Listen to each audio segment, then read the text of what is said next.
Chittur Elappully Petta Phoenix arts and sports ക്ലബിന്റെ നേതൃത്വത്തിൽ football penalty shootout tournament സംഘടിപ്പിച്ചു. ജില്ലാ sports council secretary PM Biju ഉദ്ഘാടനം നിർവഹിച്ചു. ക്ലബ് പ്രസിഡന്റ് K സതീഷ് അധ്യക്ഷത വഹിച്ചു. എലപ്പുള്ളി ഗ്രാമപഞ്ചായത്ത് 20-ാം ward member A Anilkumar, Elappully taluk ആശുപത്രി health inspector Ajith, phoenix club football team manager A Abhishek, captain P Neeraj എന്നിവർ സംസാരിച്ചു. 20 ടീമുകൾ പങ്കെടുത്ത ടൂർണമെന്റിൽ പൊൽപ്പുള്ളി ഷൂട്ടേഴ്സ് ഫുട്ബോൾ ക്ലബ് 1-ാം സ്ഥാനവും പുതുശ്ശേരി ജൂനിയേഴ്സ് ഫുട്ബോൾ ക്ലബ് 2-ാം സ്ഥാനവും കരസ്ഥമാക്കി.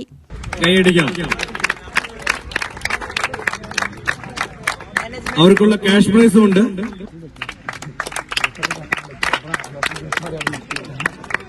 ടൂർണമെന്റിലെ മികച്ച ഗോൾ കീപ്പറായി Polpully shooters football club goalie അരുണിനെ തിരഞ്ഞെടുത്തു.